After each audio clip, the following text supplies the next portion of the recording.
we are going to react to Summoning Salt's Mario Kart DS World Champion video. Just came out 2 days ago. I have not seen this. This is Mario Kart DS, and it's a classic.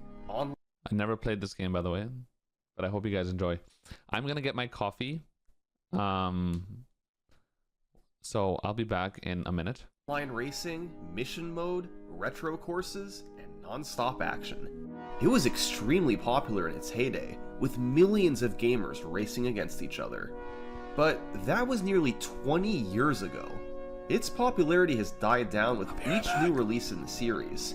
These days, most of the world has moved on from Mario Kart DS.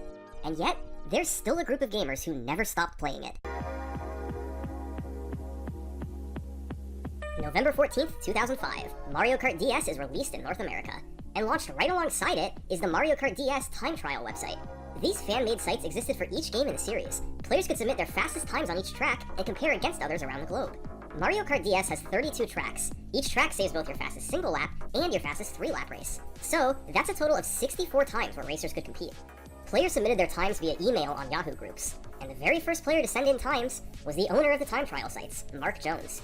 He was a competitive Mario Kart 64 player, yet wasn't particularly good at Mario Kart DS. But since he was the first to submit, he became the world champion by default on November 15th, 2005. However, Mark would only be champion for one day, because on November 16th, someone else submitted all of their times, Michael Freed. Michael was a veteran of the series. He held world records in both Mario Kart 64 and Mario Kart Double Dash, and was still ranked very highly in each game. Unsurprisingly, he was also really good at Mario Kart DS, and he started sending in world record after world record. So, how did Michael get fast times in Mario Kart DS? Well, like most games in the series, it's important to take good lines with your kart and avoid any slowdowns. This same principle is seen in every Mario Kart game. But Mario Kart DS has another important mechanic not seen elsewhere. Because right when the game was released, players discovered that the game's mini-turbo system could be abused, a mechanic known as snaking. By hopping into a direction, then rocking the D-pad left and right twice, you charge a mini-turbo that gives you a burst of speed.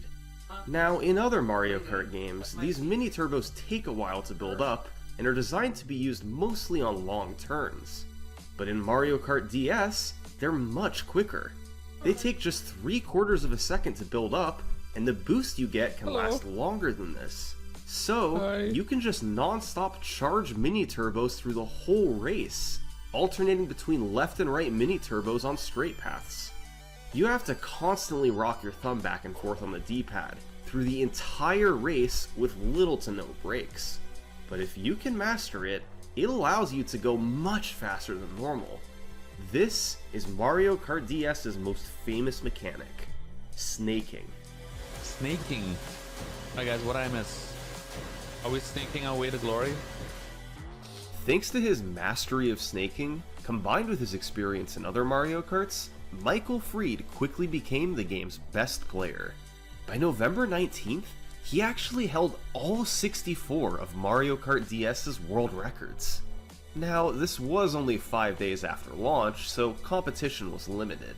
But those who submitted times could not keep up with was Michael. there an ad? A sponsor? On November 22nd, a player named Christopher McMullen managed to wrestle the champ title away from Michael, but it was very brief.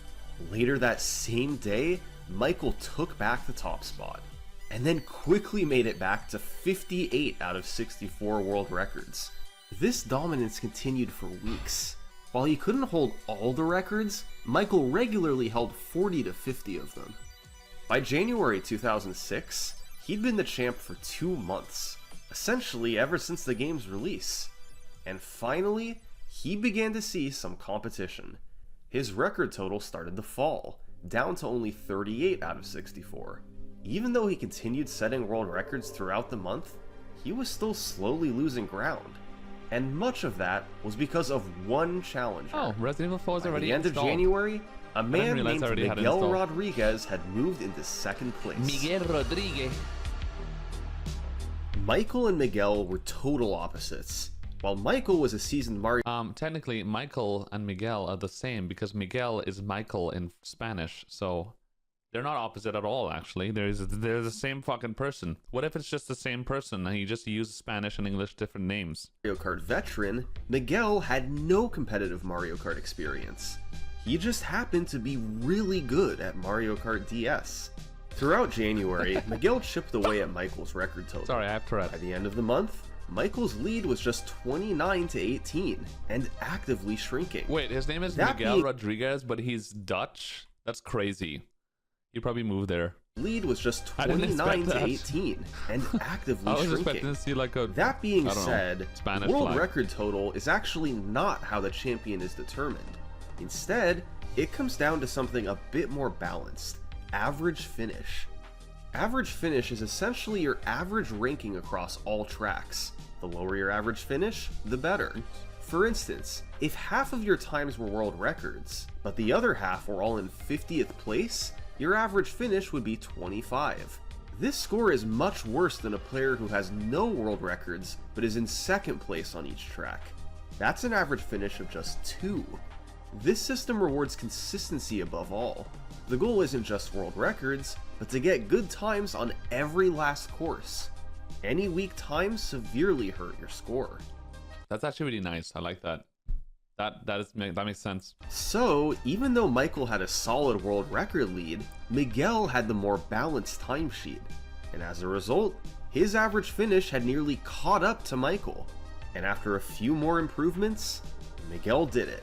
He became champ despite holding fewer world records. For the first time since the day after the game's release, Mario Kart DS had a new champion. Over the next few months, the game became more popular and the champ title changed hands repeatedly. In April, a player named Lars Stelzig briefly took the top spot, but the very next day Miguel beat him back, tied with Mark Jones for the shortest reign in Mario Kart DS history. A few weeks later, Michael became champion for the second time. However, his second reign would be much shorter than his first. Just 2 weeks later, Michael was surpassed by the number 5 ranked player, someone who would go on to be one of the greatest players in Mario Kart DS history. Michael Jackson. A man named Thomas Bolton. Guys, Thomas had been Bolton. playing the game for months, but he was primarily a Wi-Fi player. This Imagine this was XCAM Records. How does that work, Beef? I kind of like that though. I like the whole average thing. We should do that. I like that.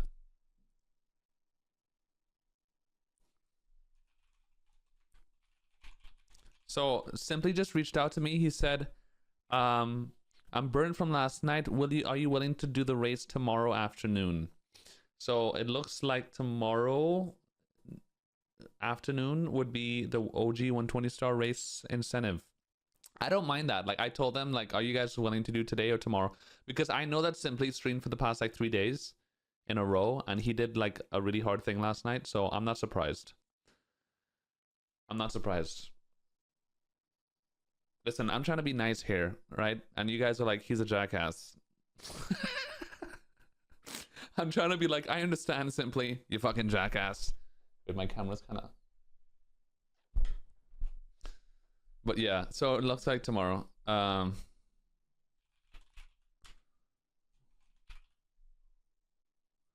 Puncation. This game mode was introduced in Mario Kart DS and allowed you to race against others online. Thomas played on Wi-Fi nearly every day, and he became simply amazing at it. It got to the point where he could beat literally any player in the world in a head-to-head race. But even though he'd mastered that game mode, he'd barely touched time trials. As it turned out, his Wi-Fi racing skills translated perfectly. Thomas finally joined the site in mid-2006 and immediately began setting world records. In a 4-day stretch in mid-June, he set 10 world records, causing him to overtake Michael and become the... So Simply said, do you want to do 11 or 12 p.m. CT?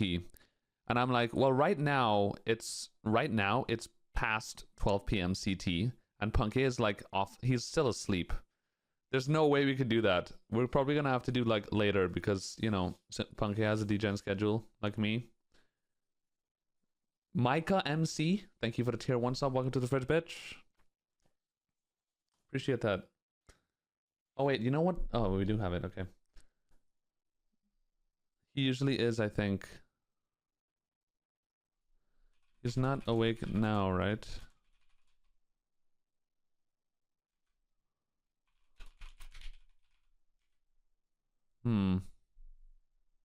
Punk is streaming on that Hawaii schedule. I mean, listen, me and Punk kind of the same. Like, I mean, I wake up 4 p.m. I woke up 5 p.m. today. Like, we were pretty much in the same schedules.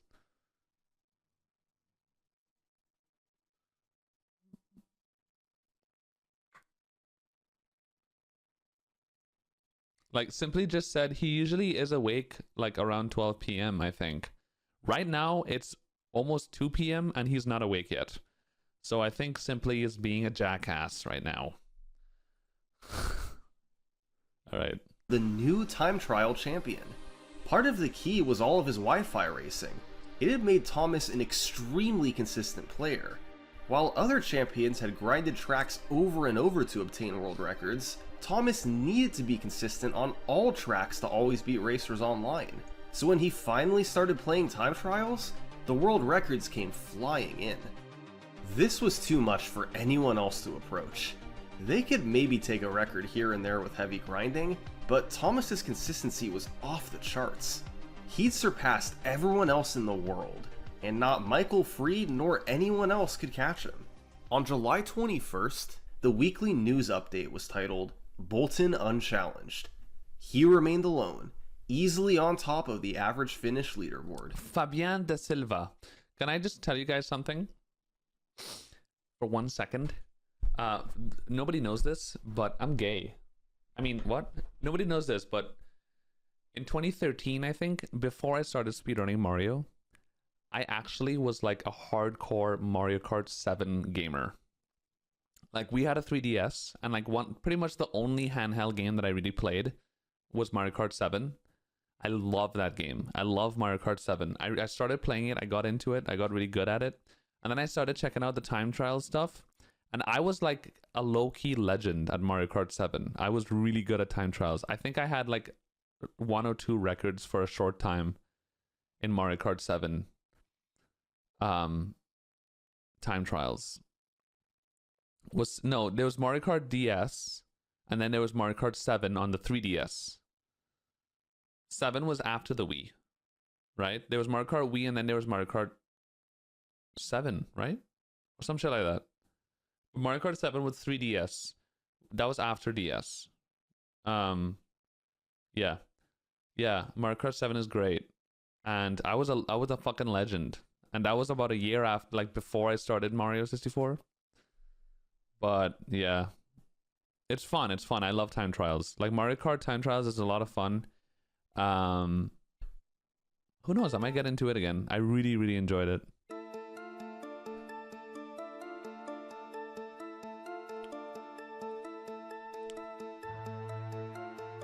Geez, I changed the title. Oh, thank you, Babecoin. Thank you, Babecoin. So maybe we could Sasha Brownin, dude.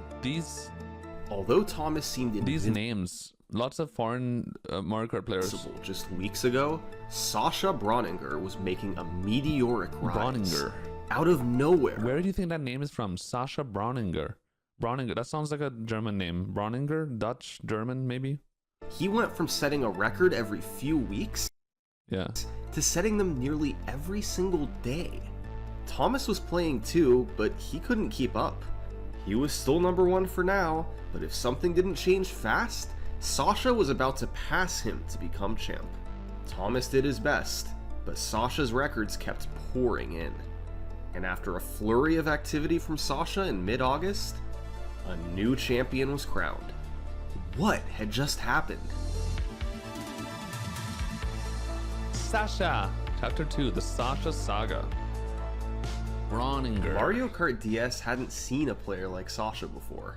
Sure, guys like Michael Fried dominated the record table early on, but competition was much weaker back then. Albert, a Spanish Now, man. Even against a player of Thomas Bolton's caliber, Sasha was able to build a big lead that just kept growing.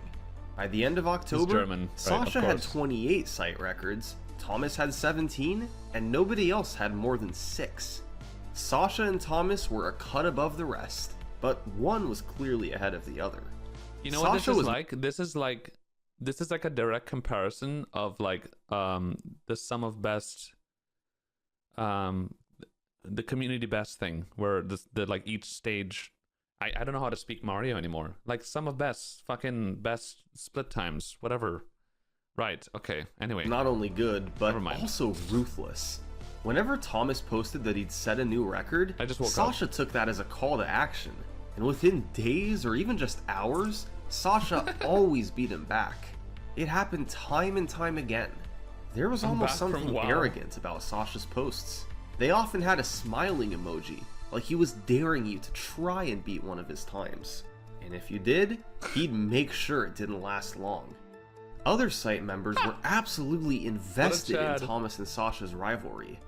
There was a lot of debate about who was truly better. Most were on Thomas's side. They said the only reason Sasha wait, was hold on, ahead, what? most were on Dude, Thomas is better, and you obviously play more than 1 hour a day. Thomas's side. They said You know the you can take your number one spot back with ease. only reason Sasha was ahead was because he played 20 times as much as him. They said Sasha had no life. Sounds like Salt. Somebody's summoning Salt right now, dude. Sounds like America versus the world here. Wait, was Thomas American? I don't know where he's from, actually. Somebody's mad.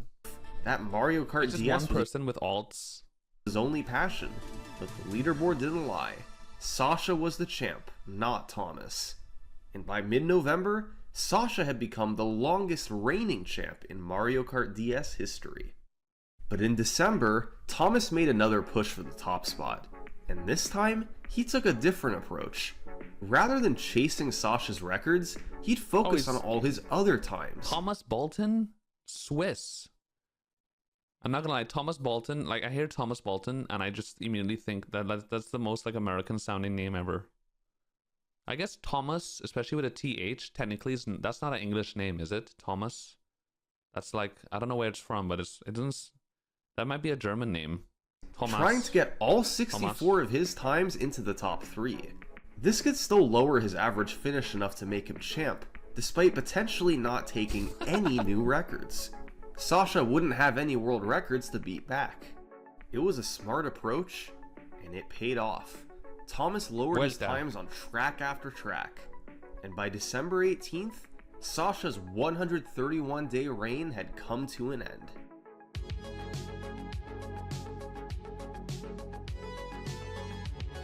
Thomas again. And Sasha beat him back. Oh, that oof was so perfectly timed. Holy shit. That was the most perfect oof ever. Oh my god. I thought that oof was in the video for a second. I was like, wait a minute. No way. It's more common name in Germany, yeah. Playing, Thomas could only hold the top spot for 8 days. Sasha rattled off a few new records, and it was all over. He could do things that Thomas simply couldn't. And it just kept going. Sasha's world records came in on a daily basis. My PC's back and I have a nice surprise for you. Fucking Sasha, dude. And As then the smiley 2007 rolled face. around, it seemed like there'd This be guy is no so hope funny. of ever dethroning him. Thomas had missed his one opportunity. But then, in early 2007, there were 2 big changes. Yeah, the 0% always worked for the command, but not for the point redemption, Leo. I don't know why. It sometimes works and sometimes doesn't, but... Change number 1, the replay code. You may have noticed the lack of video footage thus far. That's because Mario Kart DS's built-in replay system is horrible. For other Mario Kart games, the replay of a race has the same camera angle as the race itself, directly That's behind the racist. kart. But Mario Kart DS gives you 2 screens during the replay. The top screen is like an action movie, aerial shots of the race that change every few seconds. The bottom screen is just a map of the course. It's hard to see the actual driving with any level of precision, and when combined with camera quality back then, most world record videos from 2006 looked something like this. Are you enjoying this footage? No, of course you're not. But in February 2007, world record holder B- found an action replay code that shows replays as if they're live. This was a huge boost for the quality of Mario Kart That's DS huge. world records, and going forward I'll be able to show you Yes, more I do. of them. Change number 2. Don't tell The me what and what not PRB to feel, leaderboards summoning were salt. created. Jesus. Back in December 2005, a player named Minsan found something called Prolonged Rocket Boost, or PRB. By getting the maximum start boost and starting a mini turbo immediately, as long as you're able to snake and preserve this top speed, your kart enters the glitch state of PRB. You're then able to drive Prolonged off-road rocket without boost. slowing down. PRB saves a variable amount of time. On tracks with no off-road areas like I don't think I understand. I don't think I understand the mechanic. You do a rocket boost, and once you're snaking, it maintains the boost speed, basically. Ball, it saves nothing. But on tracks like GBA Luigi Circuit, it can save a few. What's the schedule for today? We're basically stalling right now for the next like hour and a half because we have cheese trials at 4 p.m. Eastern. After that, we'll be doing the You Laugh, You Lose challenge tonight, where we will have a compilation of YouTube videos we'll be watching while I'm trying to complete a no reset 120-star speed run. And if I laugh at any point, I have to reset the run. The challenge is, how fast can I finish the run while not laughing in the entire run? Few seconds. Basically a The key You is Laugh, that You you Lose can't challenge, but stop snaking while trying to at speedrun all, at the or same you time. And lose if I PRB. laugh, I reset. It's very difficult and was deemed to be a glitch, so it was banned from all submissions to the website. And then after that, But in well, it March depends on that could 2007, take like all night. site But if it admins doesn't, revisited PRB. if it doesn't take all night to do that, then for the rest of the night, if we reach 400 subs, hopefully by then we'll be playing Celeste tonight, which would be very comfy late night content, I think. So 31 more subs until we reach that incentive. Just saying. Okay. And decided to allow it Gotta on drive its home. own Okay, Beef. Love you, babe. Have a good drive. Please drive safe. leaderboard. Both PRB and non-PRB have near equal prestige, but since PRB allows for faster times overall, that's what we'll be tracking for the rest of this video. Man, it's kind of sad because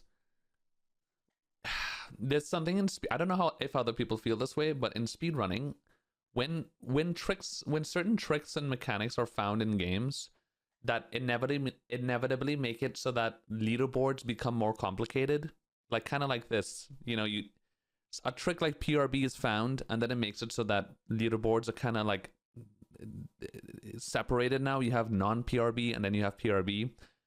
Kind of like in OOT when they have SRM and no SRM, ace, no ace, and that kind of shit. I kind of hate when that happens because then it just makes shit so much more complicated, and then inevitably it just kind of makes things confusing, and people that come into the community start asking questions, and then everybody gets confused, and it's like I don't know if you guys feel, but I immediately start cringing, like, oh god, when that shit happens. And I know that a lot of people in the speedrunning community love it because it's like, ooh, now it's all like, I think a lot of people love it because they kind of like when things become kind of mechanical and weird. And then there's people like me that are just like, oh god, because I know what it feels like as a viewer and a person that is not very technically inclined when it comes to this thing, how it feels for us.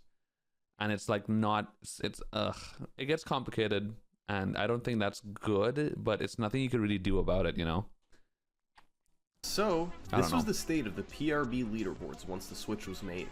Sasha was still number 1 and Thomas was number 2, by about the same margins as before. Number 3 was a player named Julio, and number 4 was a player named Fabian. These were the 4 best PRB players in the world, but Sasha still remained dominant. Like holding Mario Kart nearly 64 half skips of the and no game's skips records on categories. his I mean, own. yes. Thomas, Julio, That's a good and example, Fabian were although all that is friends pretty who simple. talked regularly. That one is The simple to three of understand. them were Oh, getting there's really one that has frustrated with skips and there's one that's no For one skips. thing, It's kind of he like didn't always post glitchless videos of and his with records, glitches. while Thomas, But Julio, PRB and no Fabian PRB is did. complicated Yet because it's like Sasha the seemed first to thing be you think of effortlessly beating their is what the times, fuck is not PRB? letting them hold records for Especially somebody who's new to the community, it's like PRB. What is PRB? And then you kind of have to look. You have to go digging deep and looking at videos to understand what PRB means. And then you have to understand the mechanics of the game to understand what PRB looks like. And then it's like, what does that mean? So like in OOT with SRM and no SRM, it's like at first anybody who's going to enter the OOT leaderboard and see SRM and no SRM, it's like, what on earth is SRM? And then you find out that SRM stands for stale reference manipulation, which, what the fuck is stale reference manipulation, right? I think that's what, I still don't know what it stands for. I think it's that. And it's like, there's no way you're going to understand what stale reference manipulation means. You know, it's like, nobody's going to know what that. So then you have to inevitably go digging deep and understand what on earth is stale reference manipulation means. And then you have to watch speedruns of both to understand what it looks like. And it's like, oh, okay. And by that time, a lot of people are going to see that and just be like, fuck it. I don't get it. And just whatever. So that's when it becomes complicated. Any period of time. It was almost like he was patrolling the forums, waiting for a new record to beat. Yeah. The insults to Sasha is a meme continued. lord. He has no life. The amount he plays isn't normal. Maybe they were right, or Oh my maybe they God. were just jealous. Yes. But it didn't matter. Other than one brief 8-day period, Sasha had held the top spot for the past 7 months. World records were effortless to him. You should speedrun SRM, Dragon. Whenever Sasha saw a time was beaten, I'd watch you, babe. he could just pick up and play Teach me. to instantly beat it back. Then all of a sudden, in the middle of March, Thomas disappeared. He went from submitting Was that times nearly useless? every week to nothing. Nobody heard from him. And then, weeks later, the number 3 ranked player Julio also vanished. A short while after that, the number 4 player Fabian stopped submitting times too. What? One by one, the number 2 through number 4 players had all disappeared, Rip. as if they'd just given up. It was normal to take breaks, but for all 3 to suddenly stop at once, this was bizarre. All the while, Sasha just pulled further and further ahead. He had no active competitors, and his already huge leads continued to grow. But eventually, he grew tired of racing against You're welcome, himself. Dragon. It wasn't fun with no competition. Everybody quit. So, Sasha's too good and annoying. He too stopped playing. By mid-May, it was very quiet at the top, with all 4 top players inactive. And then, on May 25th, 2007, it happened. 2007. Oh my god.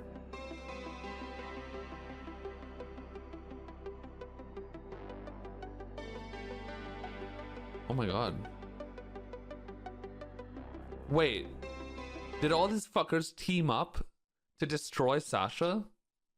Did they all go on a hiatus and just play together? Was a sneak attack. No way. They'd been playing all along, but secretly so that Sasha couldn't play defense. For weeks, they'd been setting world records offline. Oh my god. And now that they'd done enough to affect Sasha's ranking, they suddenly posted them all. And the end result? Holy shit. I've never seen that before. They played a fucking sneak attack, dude. I didn't even know that was... Oh, no way. Is that real?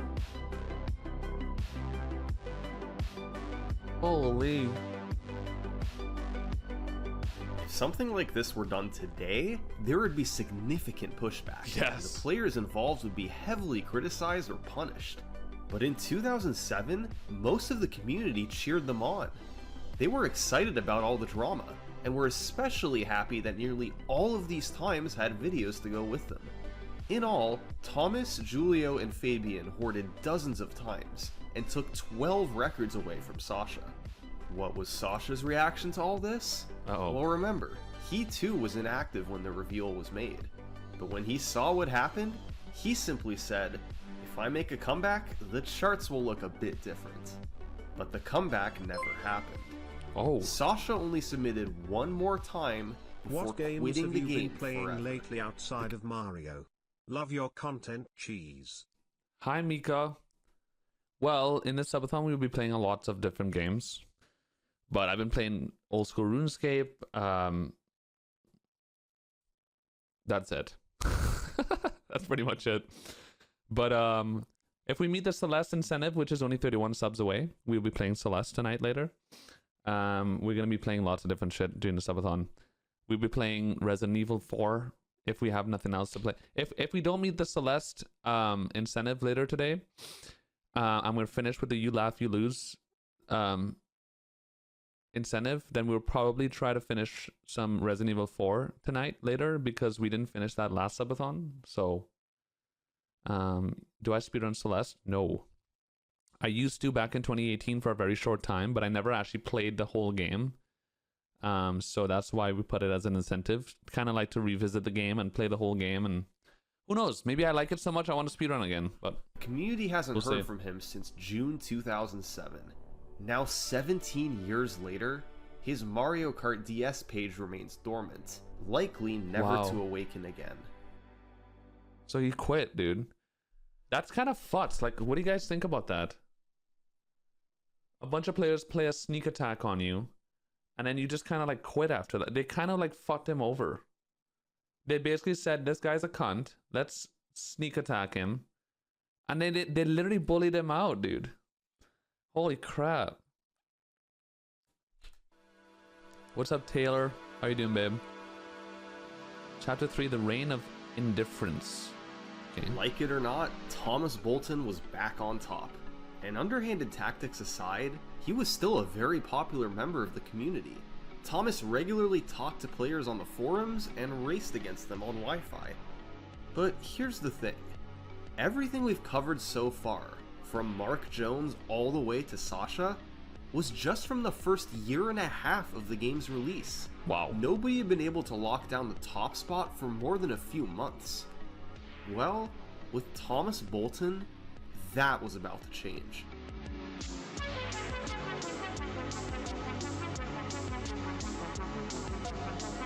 Thomas Bolt Although pussy. his rise was controversial, Thomas became the best player the game had ever seen. With Sasha out of the way, he was able to go on a tear, setting world records like they were nothing. And by September 2007, he held an incredible 40 out of 64 world records. Wow. That's close to what Michael Fried was able to do right after the game's launch. And now, in a much more competitive era, Thomas managed to do something similar. It was remarkable. Fabian was Thomas's biggest rival in 2007, but he could only hold about 10 world records to Thomas's 40, with the remaining few records scattered among several players. Thomas also set some of the longest lasting records in the game's history during this period.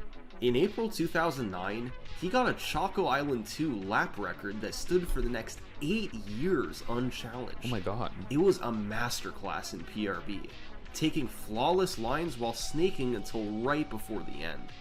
And yet, despite all these records, despite having a huge lead over everyone else, I still call this period the Reign of Indifference. For one thing, Thomas still preferred doing Wi-Fi races over playing time trials, and when he didn't seem to care about his average finish at all. There were certain tracks he outright refused to play just because he didn't like them, like Rainbow Road and GameCube Oh my god, Luigi on-screen Circuit, celebration. which Oh makes lord. it all the more remarkable that, despite these preferences, he still had the lowest Joseph. average finish by a mile. Babe No one was coin. even close. This pattern continued into 2008, as Thomas held on to about 40 world records. That summer, he began to get his first serious challenger, a player named Ben Stoneman. Ben He's stoned all the time. Is there a possibility to get a Two Dads podcast live at Pace this year? Live at Pace? Like on stream? His average finish began plummeting, going from over 7 in March to just 4.21 in June. And by September, it was genuinely getting close. Ben and Thomas were separated by just over half a point. However, despite their close average finish scores, Thomas still had an absolutely massive world record lead. Ben had a few world records, but all 64 of his times were good. Thomas had a lot of world records, while barely bothering to play certain other courses. In other Can I be words, a guest? Thomas Of was course, playing for babe. records, while Me Ben and was Simply playing would just for do it champ. on It was stage pretty in clear front that of everyone. Thomas was the better player. And just he just invite didn't guests care. on the If the he'd go. just play Rainbow Road, he could pull away and leave Ben in the dust. But he refused. What was it about Rainbow Road that Thomas couldn't stand? Well, It was one of the very few tracks in Mario Kart DS with shortcuts. The rail shortcut is done by jumping after using a shroom to land on the rail, ultimately skipping most of the loop. Oof. And the pipe shortcut is done by jumping off the road and fooling Lakitu into placing you further ahead on the track. Thomas had absolutely no interest in these shortcuts. Yeah. I feel like me and Thomas would be best friends, because I am generally just, I'm not into that kind of shit either. I don't like big weird skip stuff, especially on movement based games. I'm not a fan. Like, I mean, I complain about Toxic Maze BLJs and that, like, that's why I don't like BLJs and shit. Like, especially movement based games, big skips and shit that are like inconsistent and stuff. Ugh. I like consistent, just, you know, clean gameplay stuff. Preferred a more consistent play style, so like I when understand racing that feeling. others online. Shortcuts didn't fit into that mold at all, with very different mechanics to the rest of the game. So, Thomas's Rainbow Road time stuck out like a sore thumb in a sea of world records. Throughout the rest of 2008, Thomas and Ben remained deadlocked, as their average finish gap remained roughly the same. But in 2009, Thomas kicked it up another notch. In April, he increased his world record total to 46, while moving a full average finish point ahead of Ben, and it all reached a peak in October 2009, when Thomas managed to hold 48 out of 64 possible world records. Wow. That's 75% of all PRB records in Mario Kart DS. Hi, Just Blizzaro. incredible that someone is able to get this far ahead on a game that millions of people had played. Thomas felt that this might be his peak in Mario Kart DS. He'd been the champ for 2.5 years, and there were few courses where he didn't hold the record. Where else could he even go from here? All Thomas could do was sit around and wait for someone to get good enough to challenge him, and he thought that might be coming soon. It turns out, he was right. Although it had been smooth sailing Thanks for for the Thomas tips, so Joseph. far, 2010 would be Love a you, babe. much different story. Plus 2 minutes. This is Abel. Abel had been playing Mario Kart DS since release and joined the website in 2007. He Abel. became obsessed Abel, is this the same Abel, the Twitch streamer that has like rated me and shit? Is that the same Abel? with the game, playing as often I think it is. The Abel that's been playing, I didn't realize that they were playing that long. as he could and learning from its best players at the time, Sasha and Thomas. He embarked on a slow, steady progression up the rankings. He entered the top 10 by mid-2008 and the top 5 by early 2009. There's a streamer named Abel. We're gonna look him up right now. Abel Twitch. Is it this Abel? It is. Look at that. Mario Kart. It is. This is the Abel. Yeah, I know Abel. He's been in my chat. He's rated me. Look at him. He had a very good season in like 2011-ish. Yeah, I remember Scott Parker. Look at that. Abel Mock.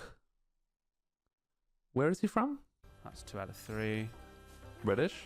Stupid bouncers, but we keep going. He's either British or learned English.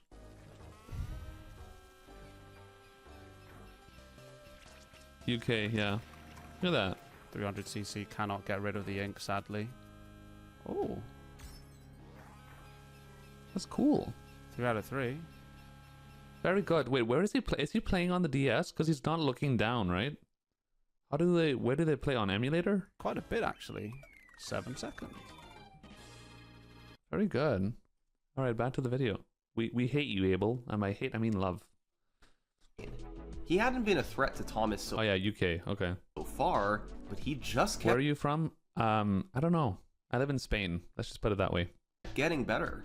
And now in 2010, he was officially a contender to be the next PRB champion. But there was also someone else. On Halloween night 2008, more than 3 years after Abel began playing, a weekly news update was posted. These posts talked about site activity from the past week, including ranking movement and world records.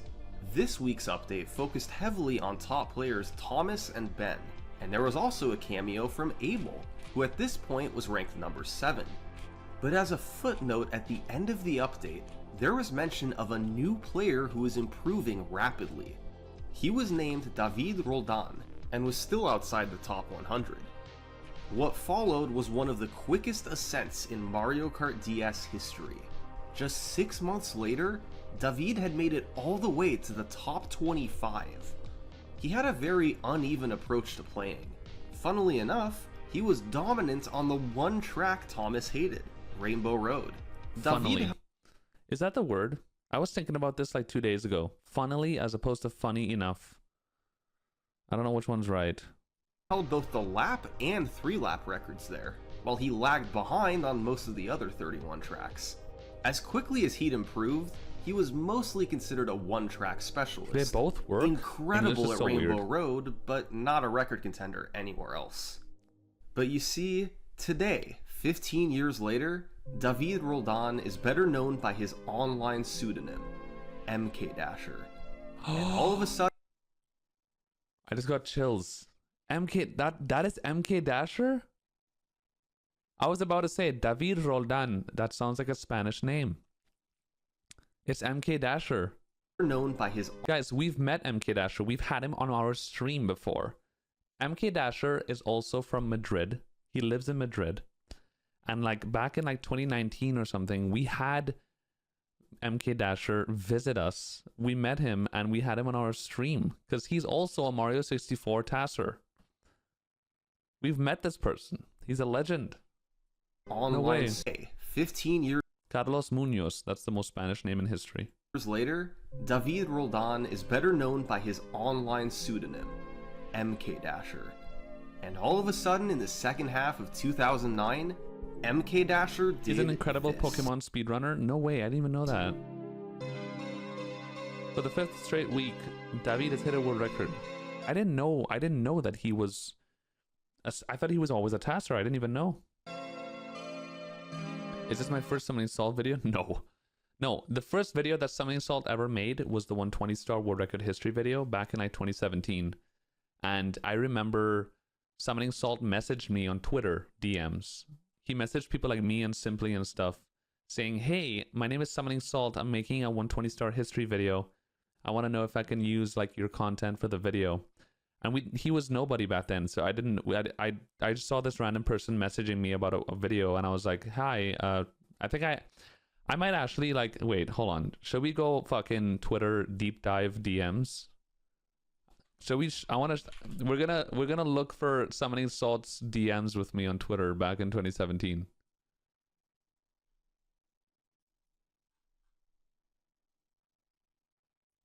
Let me see if I could find it. Summoning pussy. Here we go.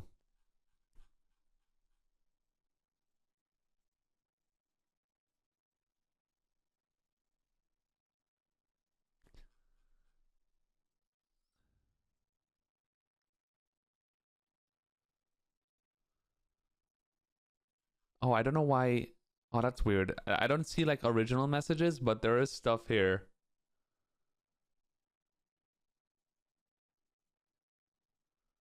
There is stuff here. Summoning Salt DMs from Twitter. 2017. So far, I know about Canlis. I know about how Canlis has changed. I'm putting that in, but I don't know about any other tricks really. Any ideas? There's LBLJ. HMC talks to me as BLJ. BBH 100 coin plus reds instead of 100 coin plus merry-go-round. This is so old. Those are the major differences. Also, we started continuing without saving every star. It saves about 4 to 8 frames every time you do it. When did you start doing the continue without saving? Those differences in total save about 35 seconds around a year and a half ago. Thanks for your help. Hey Saul, I just watched your vid on why people do speedrun. Huh? On why do people speedrun? And I see you talked about things that I mentioned a lot on my stream about comparing speedruns, or did you get that from me? Or this is way back. This is basically his first ever video. All right, very good. All right, back to the video. All right. I don't know why I don't see the original messages, because maybe it was a Discord. I don't know, where he was like, I remember him clearly saying, "Hey, I'm making this video. Can I like have sex with you?" And I was like, "Yes, babe." All right. No, I did reply to him. That's what I'm saying. That but because it was his first video, he wasn't known at all. He never made anything before. I just see Summoning Salt DM me, being like, "Hey, I'm making this video about 120-star world record history stuff. Like, can I use your stuff or whatever? Can you give me some tips?" And I was like, "Hi, oh, yeah, sure." No, I don't think anyone ignored him. But it's just that we had no idea that he would become Summoning Salt. Like, we didn't know the video was going to be so good. I thought it was just like, oh, it's another person, just they want to make like a Mario video. And then when he made the video and we saw how good it was, I think we were all like, oh my god, like this is insane. So I think I reached out to him and was like, hey, like, oh my god, this is crazy, I want to have sex with you.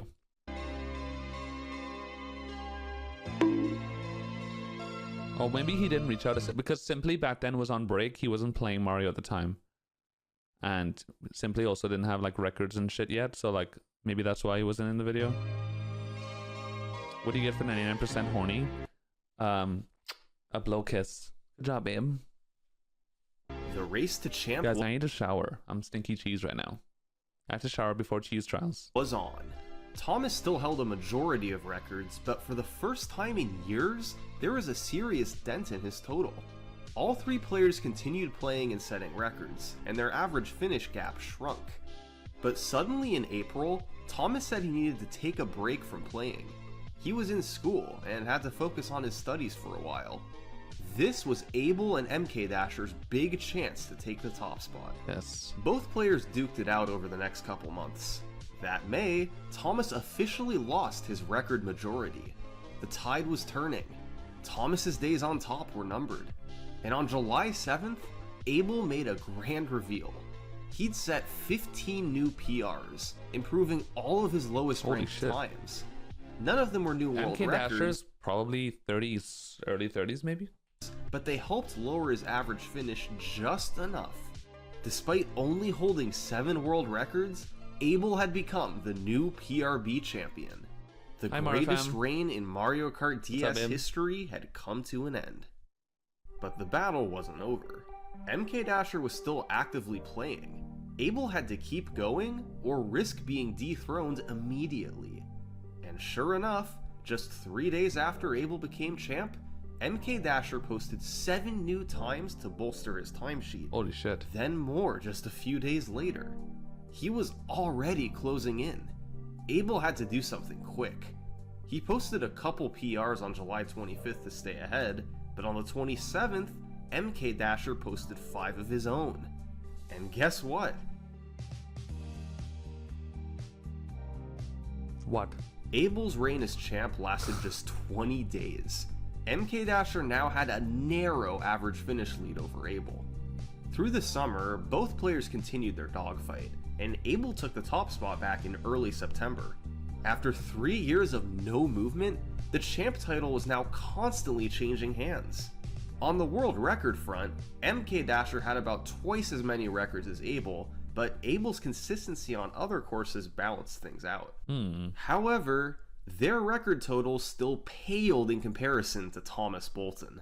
Thomas The Bolt only pussy. reason Thomas wasn't champion by a mile was because of his outright refusal to play Rainbow Road. His ranking on that course had nearly slipped out of the top 40. I mean, it makes sense, Sanklo. It was his first video, you know? So it's like, you gotta forgive. The fact that he was still in 3rd place overall was a miracle. If only Thomas had been willing to play Rainbow Road. But now, he hadn't been seen in months, and his average finish was only going down compared to Abel and MK Dasher. And then, out of nowhere, for the first time in months, Thomas submitted a new time to the website. And guess which course it was on? Rainbow He finally pussy. played Shortcut Rainbow Road. Oh no. This wasn't an amazing time, barely ranking in the top 20, but it was an enormous improvement over 42nd place. This one time made his average finish drop by 0.45, enough to move Thomas back ahead of MK Dasher Holy and Abel. shit. The king was back on top. A few days later, he sent in more Rainbow Road times. This is what Thomas needed to do all along. Now, he had a decent average finish lead and a big world record lead. It was like And then 2 days later, they realized he's a cheater. a repeat of his last. I'm waiting for at some point in this video, somebody probably cheats, right? It must happen. Maybe not. Is this the first ever competitive game ever in the history of gaming that nobody cheated? Is that actually going to happen? What have I done so far today? We did unban appeals. It was very funny. And now we're watching some Summoning Salt because in an hour we have the cheese trials coming up. Big reign. He seemed invincible to anyone else's challenge. However, Thomas was still quite busy with school, and after submitting a few more PRs in October, he once again stepped away from the game, potentially opening the door to MK Dasher Enable. So, who would capitalize this time? Well, neither one was playing much at this point, perhaps a bit taken back by what Thomas did. Then in November, MK Dasher began submitting times again. And we know MK Dasher is good, but this was a totally different guy from a few months ago. He was setting a new PR nearly every single day, and as his average finish dropped, the community began to see who he really was. For months, MK Dasher, Abel, and Thomas have been trading the champ title back and forth. But now, MK Dasher was about well, whichever one makes sense, Alvi, you know. To pull away and do things that the game had never seen before. Oh my god, MK Dash pussy. Titans and shortcuts. Shortcuts. On November 8th, Is that a typo? Shortcuts? Or is that intentional? Titans and shortcuts? What the? On November 8th, 2010, MK Dasher reclaimed the PRB champion. At this point, he had 16 world records, well behind Thomas's 26. But in 2011, He took a shortcut in typing shortcut. went on a world record spree, reminiscent of what Thomas himself did back in 2008. It was world record after world record. That August, he passed Thomas's world record total and never looked back. Even when he wasn't setting world records, he was still cleaning up his timesheet, improving his slower ranked times. Frap Snowland 3-lap, for instance, one of his weakest times in 10th place, he lowered by a full second, a massive amount for a player of his skill level, and good for 2nd place. MK Dasher now had a big average finish lead, in addition to a big world record lead. He was Holy shit. easily considered the game's premier player, and the only guy who could maybe compete with him at this point was Thomas. But once again, he was nowhere to be seen. Thomas played Mario Kart DS for years, and now that chapter of his life was behind him. Bye. So, MK Thomas, Dasher love only you. had one real competitor during this period, a player named Rupa. Rupa appeared essentially out of nowhere in 2011. He joined the site and almost instantly began setting world records. But perhaps more impressive than his driving skills was his innovation. He implemented small pieces of tech that helped him save time in ways nobody else was doing. For example, in Mario Kart DS, you lose a small amount of speed if you steer without drifting. Now, normally this isn't an issue, since you're drifting through the whole race, but right at the start, you typically have to turn to set up your first mini-turbo. So to avoid a slowdown here, Rupa started doing a neutral hop. He hopped and turned in the air just before landing, letting him change his direction while preserving his forward This momentum. is a cheater? Is He that also cap? started doing neutral hops at the Our end first of cheater? some laps. After the last mini-turbo, instead of steering to face the finish line, Rupa started hopping without turning to preserve his forward speed. These were small time Oh, that's saves, cool. but when combined with incredible driving, Rupa was able to build up a number of world records. He peaked in May 2012, with an impressive 13 of them. But just like Thomas Bolton, there were a number of courses he didn't care to play, so he was never much of a threat to take the champ title from MK Dasher. Then in 2013, Mario Kart DS entered a very inactive period. The game was 8 years old at this point, and its popularity had gradually died down while games like Mario Kart Wii took over. During its heyday in 2006, nearly 1,800 world records were set across the year. Holy shit. In 2013, that number was down to just 44. Most players had moved on, and even MK Dasher was playing much less than he used to. Despite the inactivity, players still set a handful of records, but they didn't put much of a dent in MK Dasher's record total. And that was the state of Mario Kart DS in the spring of 2014. MK Dasher was still the champ, but overall Spring of 2014, that's when I started speedrunning. Oh my god. activity was very light. Perhaps the game just needed some kind of a spark. Other than snaking, Mario Kart DS had a reputation as one of the least broken Mario Karts. Only 3 out of its 32 tracks had shortcuts, and most of those were very minor. But now, 7 years after the last shortcut discovery, shortcut number 4 was found, on Mario Circuit. On April 9th, 2014, Folk and his friend Toa found that by driving toward this wall with speed, then hopping on this raised slope, you could get enough air to land on top of the wall. Oh my god. It was quickly found that you could clear the wall entirely Holy and shit. use this as a shortcut, cutting out a bend to save about a second and a half.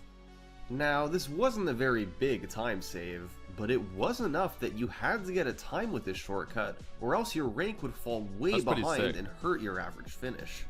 And sure enough, within days, MK Dasher was back and setting new records on Mario Circuit. His first submissions to the site in over a year.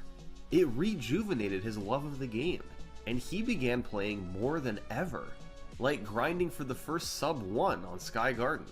He even found his own new shortcut on Rainbow Road, the Loop shortcut, a faster and easier replacement Whoa. for the Rail shortcut. MK Dasher was more active than he'd been in years. His world record lead had increased, and his average finish was leaps ahead of anyone else. At this point, he'd already been the champ for nearly 4 years, and although he'd faltered slightly while taking a break, his lead was once again growing and he'd separated from others again. How long could this go on? Could anybody catch MK Dasher? Then, in June 2014, there was an unexpected post on the forums. Thomas Bolton was back. Holy shit. Not Thomas Bolton. Oh god. Over the last 4 years, Thomas had barely touched Mario Kart DS. But since the game's official Wi-Fi servers were shutting down, Thomas wanted to come back and play a bit more. And this time, he was going to focus heavily on playing time trials. Now look, Thomas had been a dominant champ back in 2008, but that was years ago. He'd been passed up by MK Dasher. How good could Thomas be in 2014?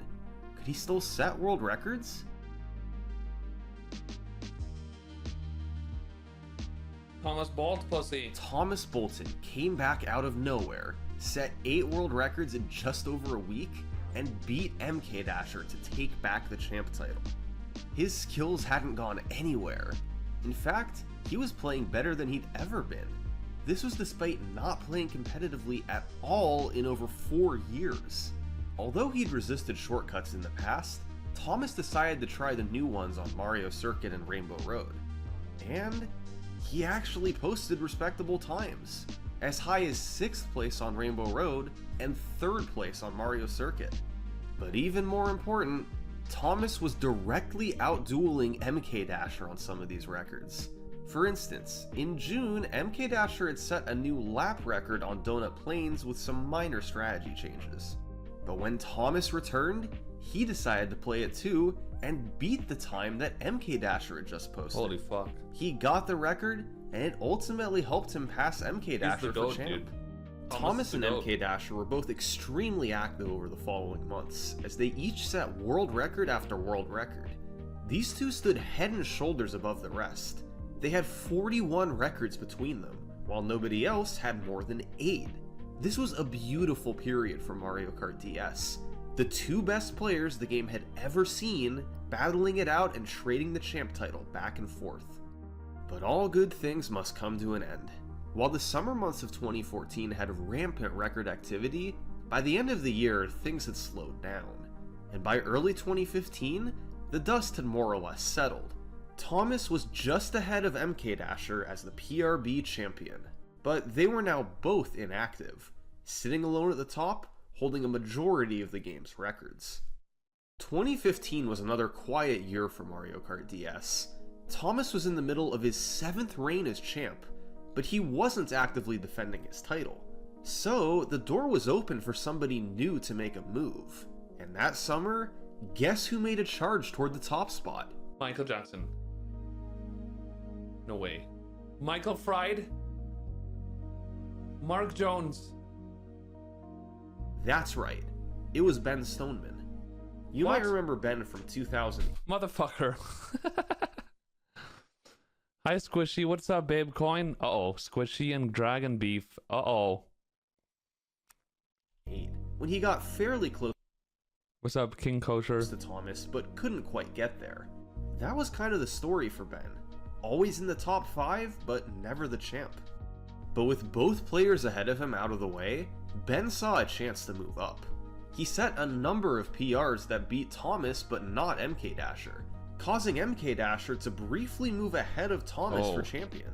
But Ben kept going, eyeing the top spot for himself. That October, he took the Luigi's Mansion lap and 3-lap records, and it was enough to push him over the top.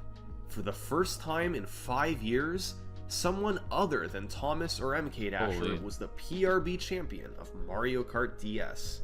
Now, part of the reason Ben was on top was because of other players in activity, but he was still an incredible player in his own right. Of the 35 records set in 2015, Ben did more than half of them. He also set 21 total records during his reign as champ, and on some courses he was flat out dominant, like Luigi's Mansion and Yoshi Circuit. He lowered the records repeatedly on these courses, and for years nobody could touch him. Not even Thomas or MK Dasher. Throughout 2016, there was very little movement. Ben was the only active top player, and he had a small but stable lead in average finish. But it's worth noting that Ben was considered a little weaker than the champs right before him. Thomas and MK Dasher were both inactive, and he'd taken advantage of the opportunity. Ben still had a very strong timesheet, but he didn't have that many world records. It was generally believed that if either Thomas or MK Dasher came back, Ben's status as champion would be very vulnerable. And then, for the first time in 2 years, MK Dasher set a world record. It was on GameCube Luigi Circuit, thanks to a new strategy developed by Toa. In the description, he said he had a bit of free time this summer to play Mario Kart DS again, but don't expect a long comeback. Well, 2 weeks later... Wow. After world records on Luigi's Circuit and Luigi's Mansion, MK Dasher had beaten Ben Stoneman. And over the next month, he set records on Peach Circuit, Choco Island 2, Koopa Beach 2, and Rainbow Road. MK Dasher hadn't missed a beat in the last 3 years. In fact, it seemed like he was playing even better than before. He was setting. I didn't know this, dude. This is kind of around almost when I met MK Dasher. I didn't even know he used to speedrun this game. World records with an ease that he'd never had. By late August, he was up to 22 world records. That fall, his world record. This is why we watch so many Solve videos. MK Dasher was gaining record after record, and he just kept going. This was MK Dasher at his absolute best. He had no challengers. This continued through all of 2018, and by June of 2019, MK Dasher held 35 world records. The most records any one person Abel made a documentary on MK Dasher in 2021. Oh shit, no way. Had held since Thomas Bolton in 2010. Of these 35 records, 2 of them stood out above the rest, because they were the 2 longest lasting world records in the game's history. The first was MK Dasher's Shroom Ridge 3-lap record, set way back in August 2009. Shroom Ridge is a uniquely difficult course. First off, it's one of the longest tracks in the game. It also has cars all over that you need to avoid, making ideal lines harder. There's upward and downward slopes that affect mini turbos, and it's extremely hard to keep PRB so you can drive the car's random? That would make it so hard. Over the grass in the middle section. In August 2009, MK Dasher got a 137.856. A really good race that took risky lines between the vehicles and the wall. and it stood as the world record throughout the long reigns of Thomas Bolton, Ben Stoneman, and MK Dasher himself. Players got close over the years, but nobody could quite get there. Finally, in September 2020, Max beat the record after an 11-year reign on top. Holy shit. Only for MK Dasher to beat him back just 7 days later. What? His other long-lasting record was the Sky Garden lap record from February 2010. This is one of the few tracks in the game with a shortcut. You have to keep PRB, press R to hop at the last moment, then shroom and precisely navigate to recover speed. Wow. MK Dasher was easily the best player at this shortcut, which is why his 18.757 lap also stood for 11 years. In May 2021, it was finally beaten by Boreas, and this time it took MK Dasher longer than 7 days to beat him back. It took him 8 days. Nobody else came close to MK Dasher. In the past, even when he was the champ, he had competition like Thomas or Ben. It took him 8 days. But now, there was really nobody. He held a majority of world records, and had been the champ for the past 3 years with a massive lead. MK Dasher seemed untouchable. But who are we kidding? We've seen this before. No matter how dominant the champ, no matter how amazing the player, nobody stays on top forever. I'm a top. Chapter 5, a surprise. Oh boy. What's up, Twistiverse? On the evening of September 20th, 2020, a player named Mikiri posted in Discord that he'd stumbled... Chat. We need to say hi to the YouTube stream. Am I allowed to show you this? I don't think I'm allowed to show you that. Actually, I don't think it matters. Upon Hi, YouTube. New. This person's name was Taiga, and he just posted a video of a 156 on Waluigi Pinball.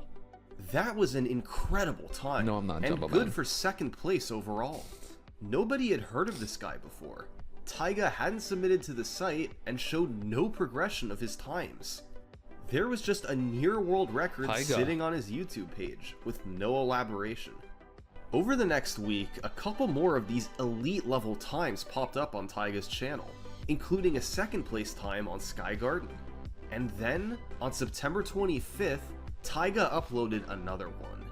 He had just beaten MK Dasher's Bowser Castle world record. That same day, he posted a video scrolling through his PRs on each course, and it showed that he had an elite time on nearly every track in the game, including 4 world records. Who was this guy? Where did he come from? Taiga had just suddenly popped up with no progression or prior community contact and beaten 4 world records held by the game's very best players. These were veterans who'd been playing the game for years, and he'd beaten their times like it was nothing. Oh, and one other... Guys, look, it's Abel. Hi, Abel. I was just watching this, and I saw Abel Mark. And I was like, immediately I was like, Abel? Is this Abel? And I was like, I mean, I didn't know you've been playing for that long. And I was like, holy shit, you're so OG. And then we looked at your Twitch channel, and I was like, oh my god, it's Abel. Important thing to note, Taiga was 11 years old. What? What? Was 11 years. And one other important thing to note, Taiga was 11 years old. Bro, what is it with the fucking like Gen Alphas and Gen Zs that are so goated at video games, dude? How is that possible? How is your brain developed enough at 11 years old to understand so much complex mechanics? That's insane. No, that's not even a Ouija moment. Ouija is like 21 now. Ouija only really started getting really good at Mario when he was like, what, 15, 14? 11 is like a whole, like that's not even puberty yet.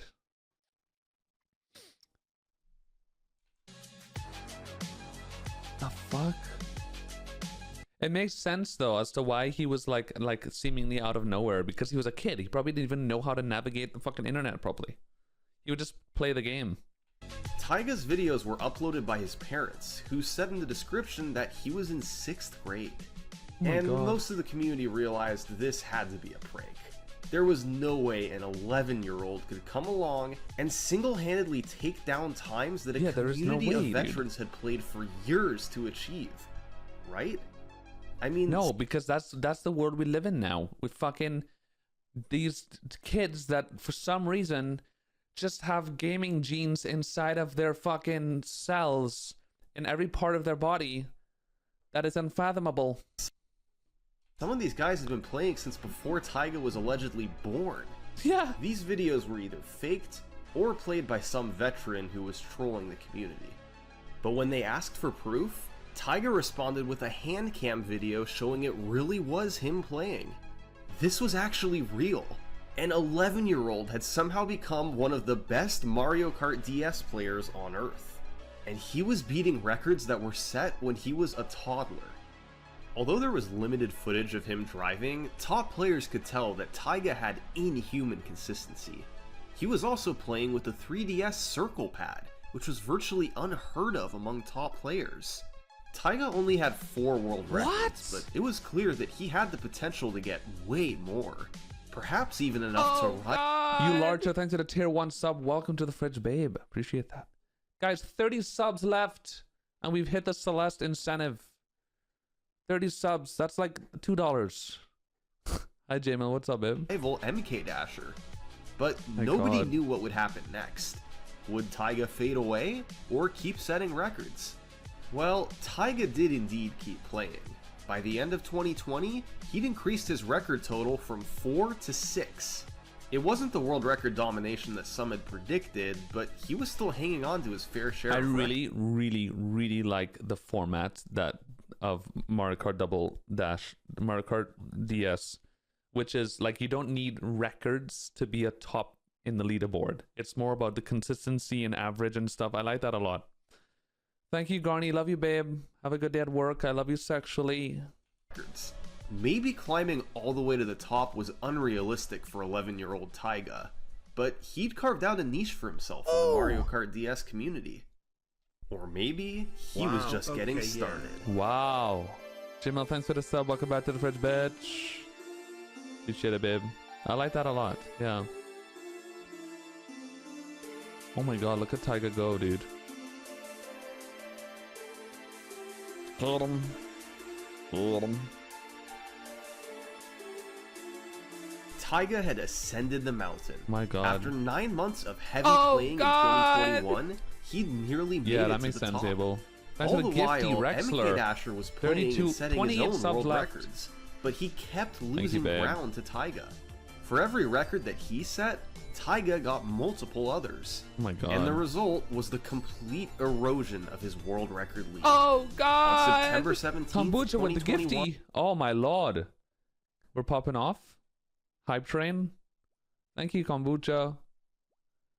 Gifts up to Abel. It officially happened. Taiga passed MK Dasher's record count. But was this enough to make him the champ? How did his average finish compare to MK Dasher? Well, overall, Taiga had an incredible timesheet. If he didn't have the record on a course, he was usually in 2nd place. One notable exception. These were his Moo Moo Farm ranks. What? Oh.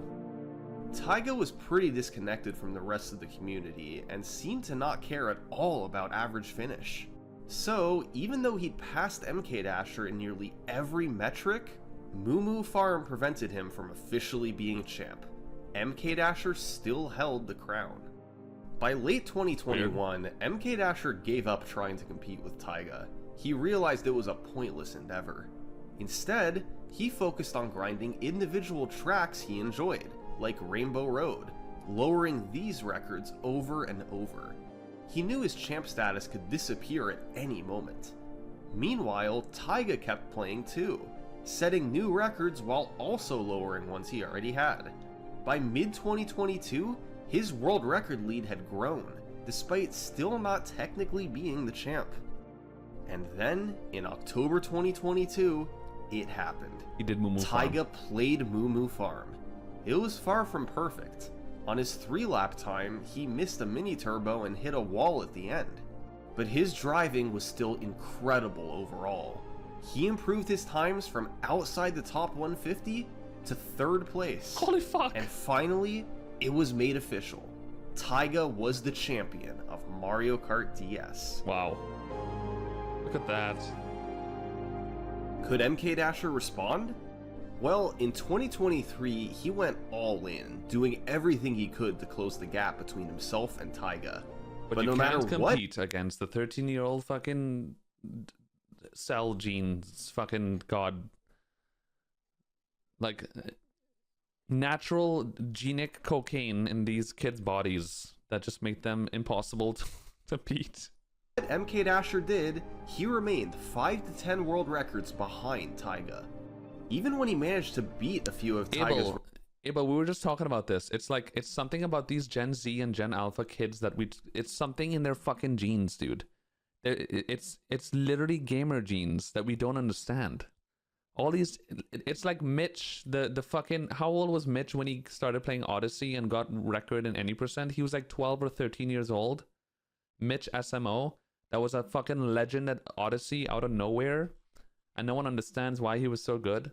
It's like, how, when I was 13 years old, okay, when I was 13 years old, I was already very good at video games, but like, I couldn't imagine like the technicalities of gaming at this level, you know?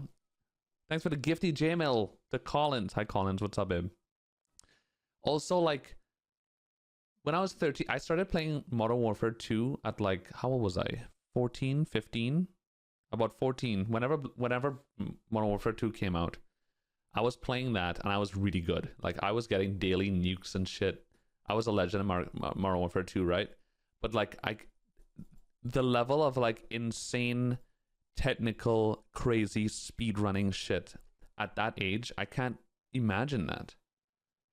I mean, okay, the thing is too, is that we're not, I think something that we're not thinking about is like the amount of resources available in those years as opposed to now. That probably makes a big difference.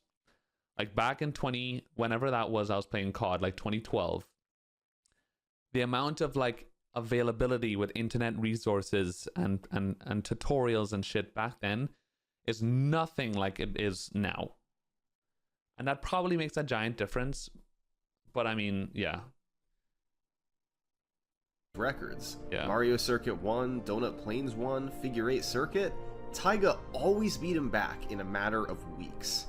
It was reminiscent of what kids. I mean, that's true. That it could be that too. Like nowadays, especially since COVID, there is, you know, people are at home more. People tend to have more time. When I was a kid, my parents didn't even let us play video games. We weren't allowed to play video games.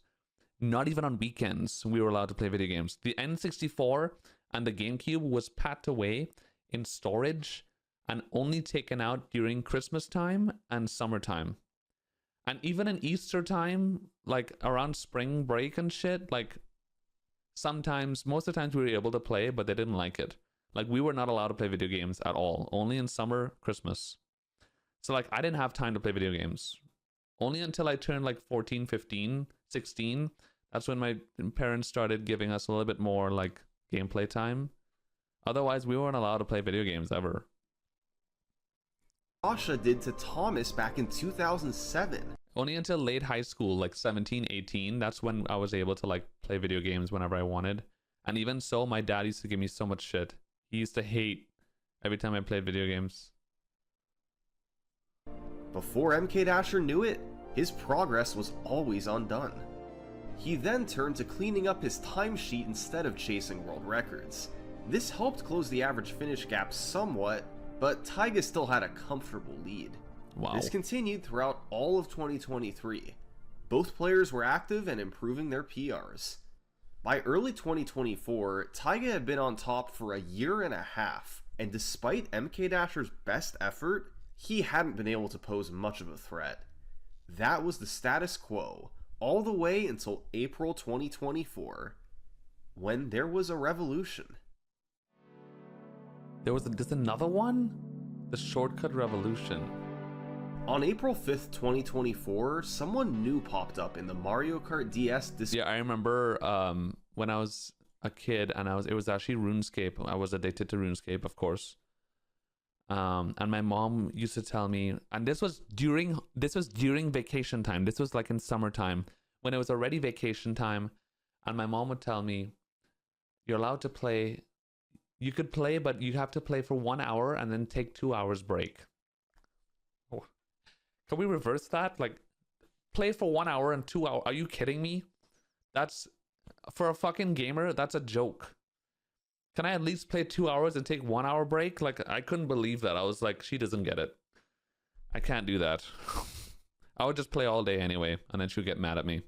Discord server, Zumo de Papaya. Right away, he started asking about a potential Zumo de glitch Papaya. on Luigi's mansion. Sumo de papaya. Sumo, for those who don't know, sumo in Spanish, Castellano Spanish, means juice. In most of the world apart from Spain, juice in Spanish is jugo. You guys might have heard that word before, jugo. But in Spain, juice is zumo. Sumo with a Z. So I'm guessing this person is from Spain. Hi, Chaz Mom. Uh-oh.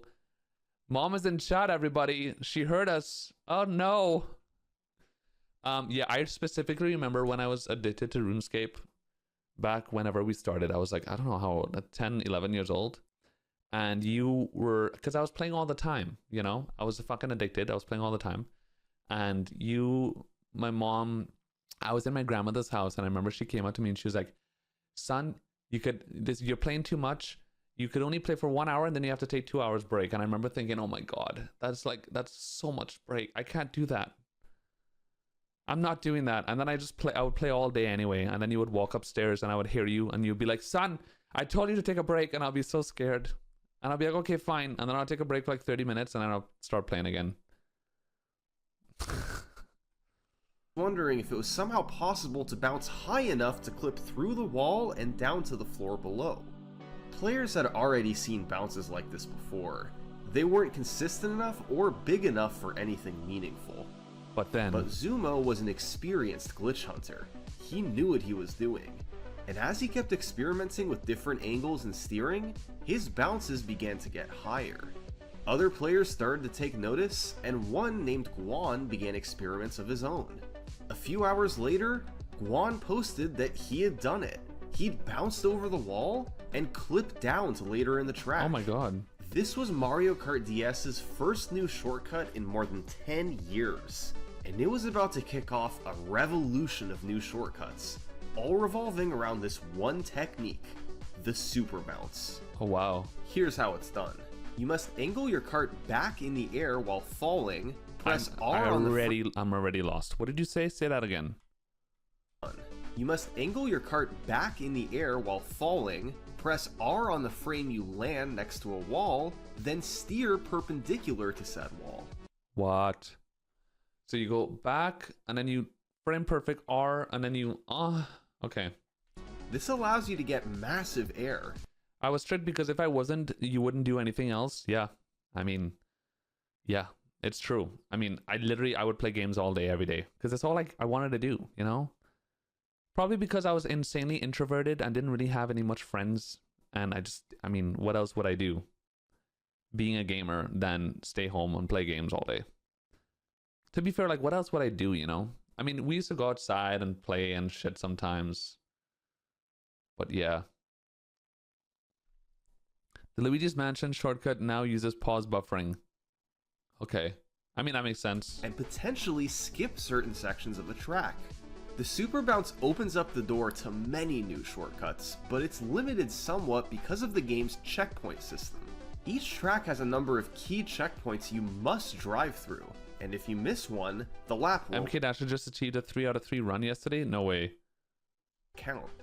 So, if your Super Bounce causes you to miss a key checkpoint, you won't complete a lap upon crossing the finish line. Yeah.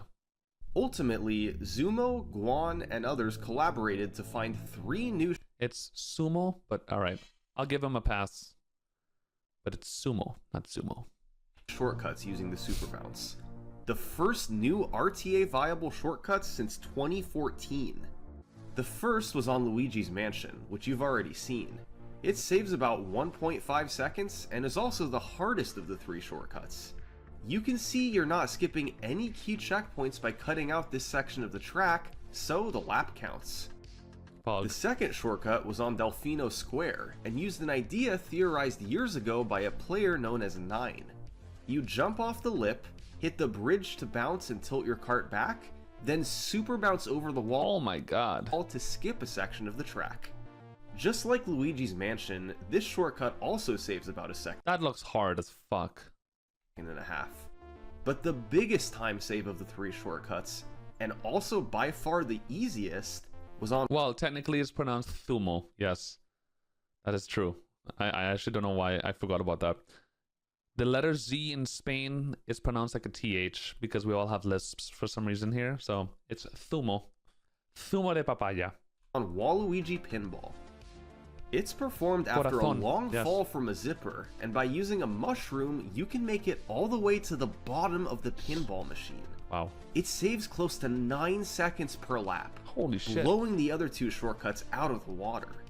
The Waluigi Pinball shortcut was first hit in the world record by iMathy on April 13th. iMathy is a Mario Kart shortcut aficionado, who's hit shortcut world records in several Mario Kart games.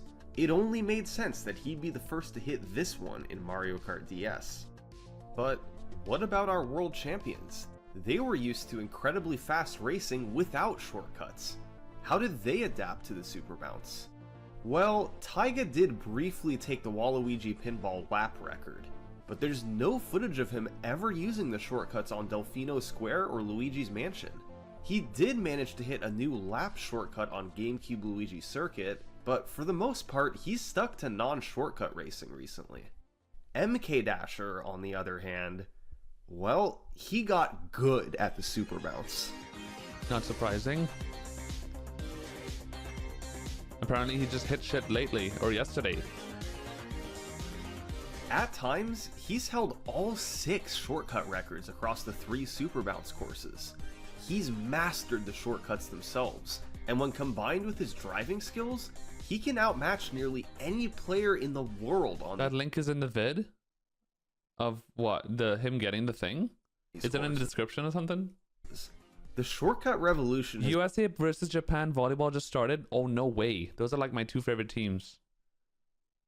Oh, I want to watch that. Yo, Chaz Mom, do we have the Olympic channels, right? Are we able to watch that? given MK Dasher a leg up on Taiga, and as a result, it's brought him right back into the competition.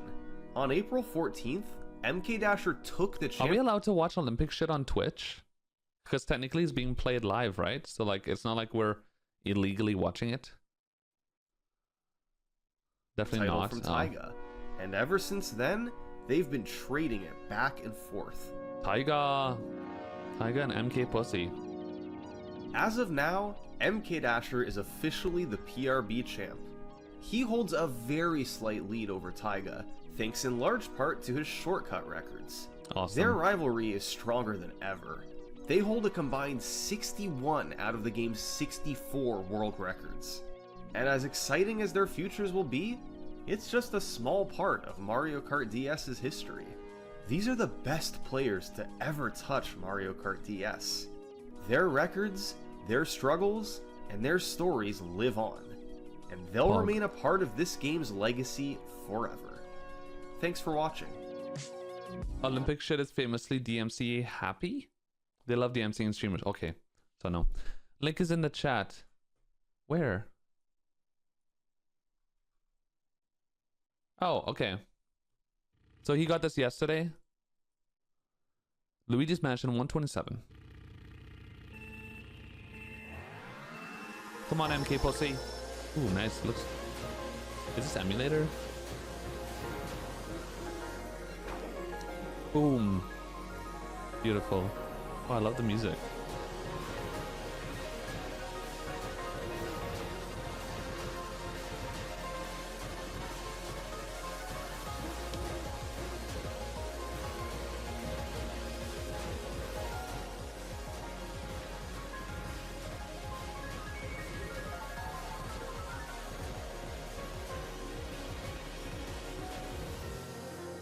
Do it again, I dare you.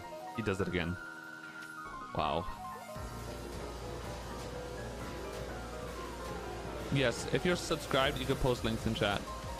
For obvious reasons. So that people, like bots, won't come here and just post links.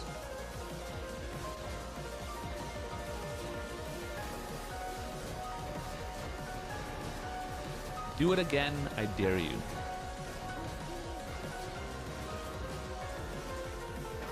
Surely. No way. I wonder how his heart felt at this point. Damn, looking at this Luigi's Mansion thing, I want to replay Luigi's Mansion. Whoa! Luigi's Mansion! Why didn't I think of that as a sub incentive? That would be so good. I've been wanting to play that game for forever. That was insane. Good job, MK Dash Pussy.